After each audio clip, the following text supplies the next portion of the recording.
болсон. За энэ юу болсон бэ гэдгийг өнөөдөр та бүхэндээ энгийн үг хэлгээр маш товчхон хэлээд явъя.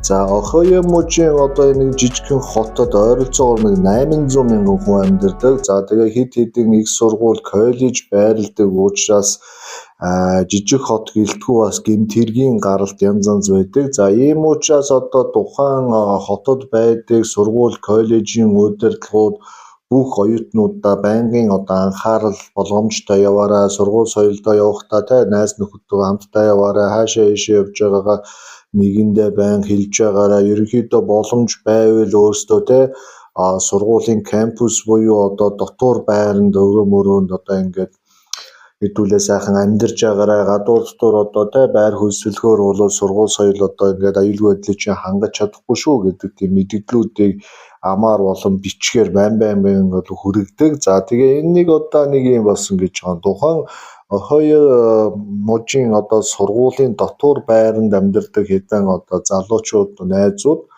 ерөнхийдөө одоо төгсөх гинөө дараа жил ихэд төгсөөд явчих учраас бөөндөө нийлж байгаад нэгэн одоо хаусыг түрээслээд тэгээ хичээл номоо сайхан бэлдээд арай илүү бие даасан сургуулийн кампусаас гараад энгийн амьдралаар хэдүүлээ амьдарч үзье гэдэг тийм санаа оноо гаргасан. За мэдээж сургуулийн дотор байрны хүрэлцээ чадамж муу байгаа учраас бас нэг санаа нийлсэн найзууд гараад явчвал бас хиндэ амар.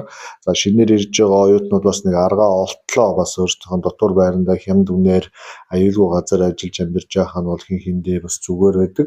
За ингээд санаа нийлсэн найзууд одоо нэгэн хаусыг тоочглоод яг энэ хаусыг түрээсэлнэ гэдэг тийм санаа оноо гаргасан. Тэр хотод болохоор зөвхөн оюутнуудад хаус түрээсэлдэг бас ганц нэг рент компаниуд бол байдаг. За тэгэхээр ерөнхийдөө яг ийм хаусыг одоо түрээсэлж авахын тулд одоо ойролцоогоор нэг санаа нийлсэн 10 хүн байх ёстой. Ягаад тэгэхээр тухайн хаус маань өөрөө 2 давхар учраас 5 буюу 1 давхартаа 5, 2 давхартаа 5 хүн одоо ингэж байхаар бүх зүйлийг бол нарийн зохион байгуулсан. За галтайгаа бол мэдээж одоо 2 давхар бол 1 давхартаа бас нийтийн галт тогоотой байдаг байгаа. Тэгэхээр ингээд энэ хаусыг түрээслээд түрээсэлж байгаа хүмүүст нь бас ашигтай.